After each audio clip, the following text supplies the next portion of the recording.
Hello everyone, it's me Sanjay Vasu back again for another video. This time I'm doing it on Mathematics Paper 4 Extended for May-June 2023. By the way, this is Cambridge IGCSE. Let's start. Question 1. A. Thomas sells a computer, bike, and phone. The amount he receives on the ratio computers to bikes to phone is 14 is to 17 is to 9. So 1. Calculate the money receives for the phone as a percentage of the total. So that'll be equal to 9, which is the part for the phone, divided by the total number of parts, which is 14 plus 17 plus 9, which is equal to 9 by 40. And if you did it correctly, it should be 22.5%. That's the answer. You can go to part 2. The total amount he receives is $560. Calculate how much he receives for the bike. So $560 equals 40 parts, right? So one part equals 560 by 40, which is $14. And for the bike, he got 17 parts, which is equal to 14 times 17, which is equal to $238. That's the answer. You can go to part 3. Thomas originally bought the bike for $195. He wanted to make a profit of at least 25% when he sold it. Does Thomas make a profit of at least 25%? You must show all your working to support your decision. So 25% profit is 25% increase, which is 125% of original.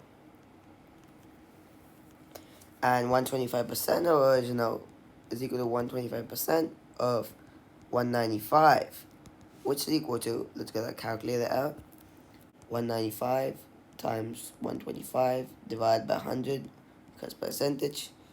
Let me write that down. 195 times 125 by 100, which is equal to 243.75. And that's greater than the amount which he received, which is $238. So Thomas does not make at least 25% profit.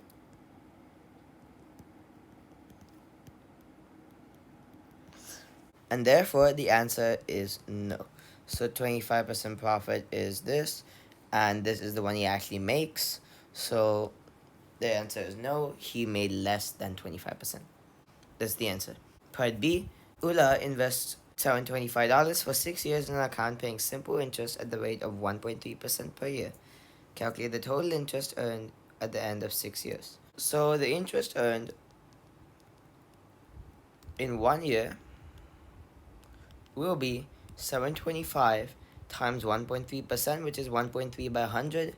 That will be, let's get our calculator out. Here we go. 1.3 times 725 divided by 100, $9.425. And then the interest for 6 years will be 9.425 times 6, which is equal to, let's just do that, $56.55. That's our answer. Now we can go to question part C. In a sale, all prices are reduced by 24%. Victor pays $36.86 for pairs of shoes in the sale. Calculate the original price of shoes. So if all prices are reduced by 24%, that means it's 76% of the original. And 76% of X, which is, let's say, original cost, will be 36.86, which is the sale cost or sale price.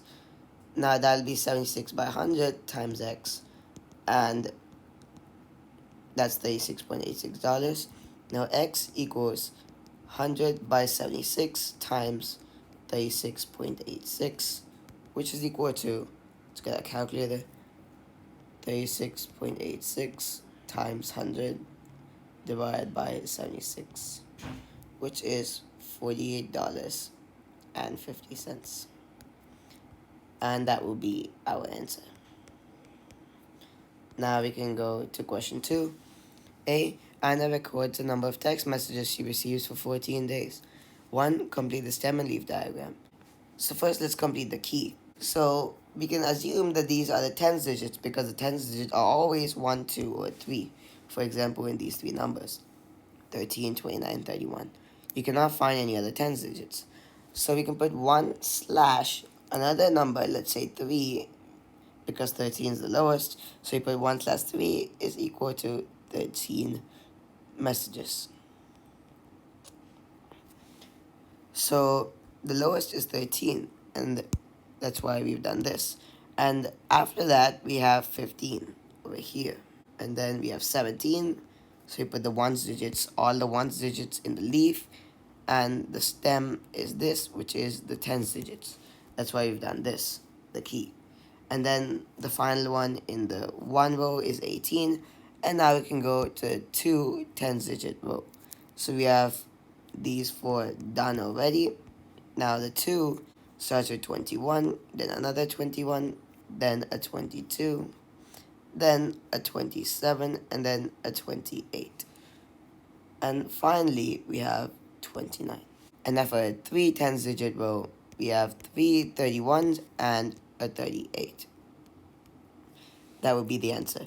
To find the median, that will be the mean of the 7th and 8th value.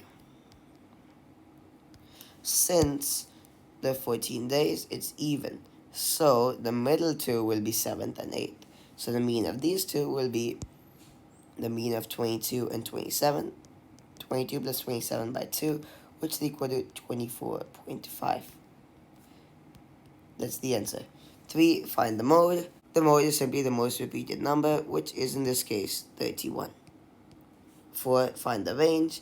That'll be the highest minus the lowest, which is equal to 38 minus 13, which is 25. And that will be the answer. Now we can go to part B. In a shop, there are 4 red and 8 gray phones. Anna and Pete each pick one of these phones at random. Work out the probability that they both pick a gray phone. So that will be equal to 8 by 8 plus 4, which is the probability picking a gray phone, by the total number of phones, right? So there are 8 gray phones, which is the number of gray phones by the total number of phones.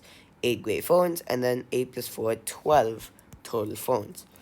And then multiplied by, why are we multiplying? Because let's say this is Anna's choice. So she has already taken one gray phone. So there will be 7 gray phones left and 4 red. So the total will be 4 plus 7. And the number of gray phones will be 7. Because Pete has one less to choose from because Anna has taken one. So let's take the values. 8 by 12 times 7 by 11. Cancel 2 by 3, which is 14 by 33 at the end. That's the answer. Now we can go to question 3. Question 3. A. The scale drawing shows two sides AB and BC of a field.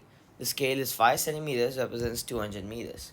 1. Measure angle ABC. If you measure it correctly using a protractor, you'll find that this is 118 degrees. Part 2. X is a point on BC. BX is equal to 332 meters. So distance between B and the mysterious point X on the line BC is 332 meters in the scale. Mark the point X on the diagram. So I don't have a ruler here to show, but then I can show you how to do this. So first let's convert this 332 meters into the scale centimeters length. So converting to scale means we do 332 divide by 200 to change this part, and then since the scale is 5 centimeters represents that 200, you multiply by 5, and this will make, you can cancel 2 divided by 40, 8.3 centimeters, and then just measure 8.3 centimeters on your ruler from B. It'll go around there, and then mark the point X right there.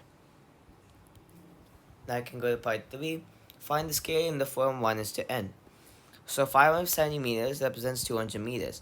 Therefore, 5 centimeters represents 20,000 centimeters. Because meters is centimeters, we multiply by 100. Now that will be, if we divide both sides by 5, 1 is to 4,000. That's the answer. Part B, a bronze statue is 4.5 meters high and has a mass of 195,200 kilograms. The density of bronze is 8,000 kg per meters cubed. The volume of a mathematically similar model of the statue is 0.385 meters cubed. Calculate the height of the model. By the way, density equals mass by volume. You might have learned this formula if you study physics. Even if not, it's given here so you don't have to worry. So let me just write this in terms of symbols. You might think it's D equals m by v. But then, actually in physics, you usually write this Greek letter rho. R-H-O, rho, that's how it's pronounced, but it's written somewhat like a P. So rho, that's the density, is equal to m by v. Ignore this is just another variable just like these two m and v, so don't mind if I do it in a Greek letter because that's how density actually is written. Now we can just substitute the values. Now we know the height of the bronze statue and we know the mass of the bronze statue. And we know the density of bronze. So what do we need? We have the mass and we have the density. This height could be used to find the volume, but then we don't have the volume itself. So we can find the volume. So the volume will be mass by the density rho. Volume is, let's just do that, 195,200 divided by 8,000. That will be, let's get our calculator, 195,200 divided by 8,000. That will be 24.4 meters cubed. And of course, these two have to have the same units in them, kg and then kg per meter cube.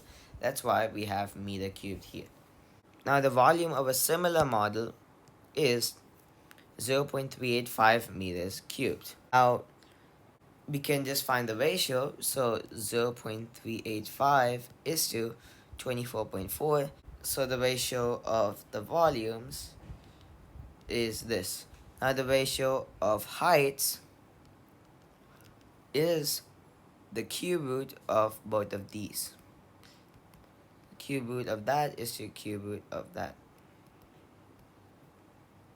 And that will be equal to, let's find cube root 24.4. It's about 2.9 and then it's to 0.385 cube root about 0.7275. And that will be something is to 4.5. So this value will be 0.7275 times 4.5 divided by 2.9. I've written it a bit small, but I hope you'll understand now. You have to multiply by this value because we multiplied this side by the value as well. And let's just do that. Times 4.5 divided by 2.9. That will be 1.13 meters as our answer. Question 4. A, B, and C are three towns, and the bearing of C from A is 114 degrees as given. B is due south of A, and AC equals BC. Calculate the bearing of B from C. So the bearing of B from C is, let's draw the north line here, and this will be the bearing, which we need to find. So first of all, we know that these two are parallel lines, which means these two angles are allied angles. So this one will be 180 minus 114, which is equal to 66 degrees according to the allied angles property. Next, we can find this angle by using isosceles triangles property. So first we can find this angle because this is a straight line. An angle in a straight line I have to 180. So this angle BAC is equal to 180 minus 114. Angles in a straight line I have to 180. So we subtract 114 from 180 to get 66 degrees once again. And then we get this is equal to that 66 degrees because of isosceles triangles, and the angle CAB is equal to 180 minus 66 minus 66, which is equal to 48 degrees. By the way, let me just write that this is equal to angle ABC. And now angle CAB is 48 degrees. So the bearing of B from C, which is what we need to find, I'll just put an arrow. That will be equal to 360. Angles are on the point add up to 360. So 360 minus 66 minus 48, which are the two angles that we found outside here. Now you can find the inside angle, which is equal to 360 minus 114, and that's simply 246 degrees. That's the answer. B. P, Q, R, and S lie on a circle. MPN is a tangent to the circle at P. Angle MPS is equal to 58 degrees. Angle PSR is 74 degrees. Angle QPN is 27 degrees. 1. Find angle PRS. Now angle PRS is this angle. And using alternate segment theorem, which states that the angle subtended by a line which forms an angle between the tangent and itself is the same as the angle here, right? So the angle subtended by this line is equal to the angle between the line and the tangent. So this is the alternate segment theorem saying that angle PRS is 58 degrees. Part 2, find angle PQR, which is this angle here. Now, opposite angles in a cyclic quadrilateral add to 180 degrees. What's a cyclic quadrilateral? That's a quadrilateral which simply has all four of its corners on the circumference of the circle. Here, PQRS is an example.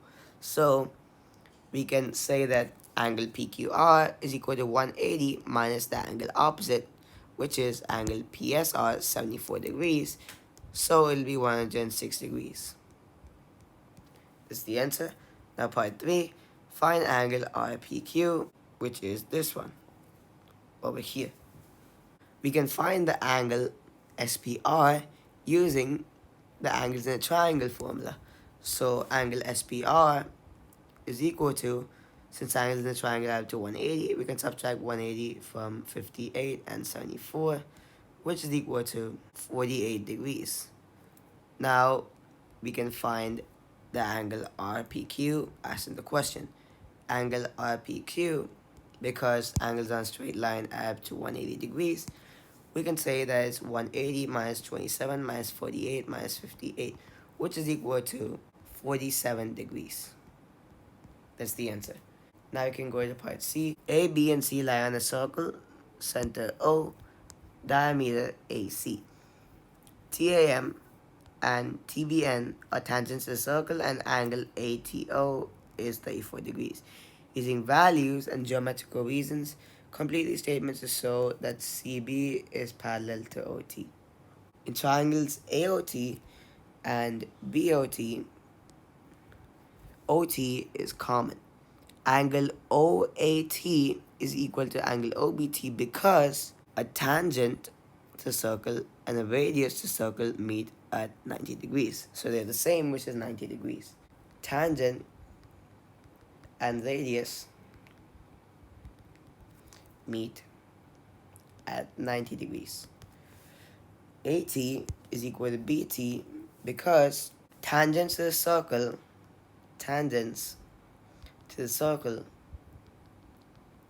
from the same point are the same length.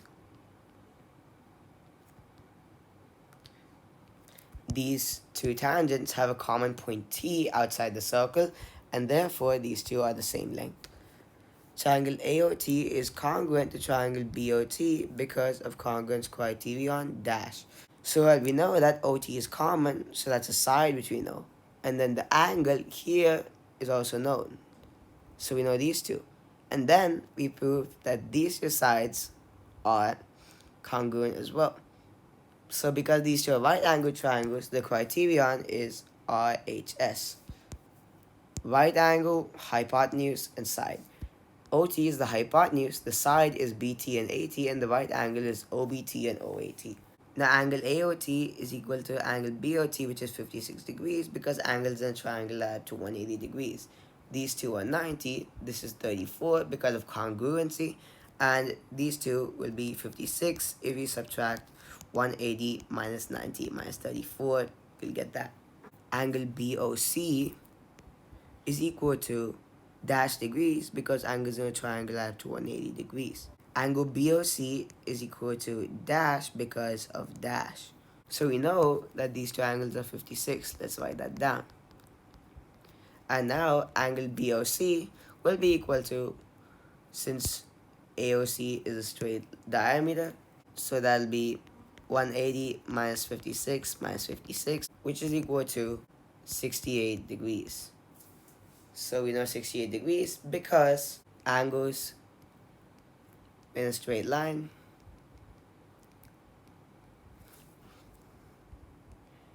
add up to 180 degrees. Angle OBC is equal to dash, this angle here, because dash. So we know that OB is equal to OC since they are radii. So this triangle is isosceles. And we know the angle COB, so we can find the other two angles, OCB and OBC. So OBC specifically will be 180 minus 68 over 2, which is 56 degrees. So angle OBC is 56 degrees because a triangle formed by two radii and a chord is isosceles. And that will be the answer for that. Now CB is parallel to OT because dash. Well, this angle is 56, this angle is 56. What can we say about them? They are alternate angles, right? And they can only be alternate if CB is parallel to OT. So we can say that angle CBO is equal to angle BOT, which is 56 degrees. Remember, this is true only if they are parallel lines, CB and OT. And if they're parallel, these are alternate angles. So due to alternate angles being equal. That's the answer.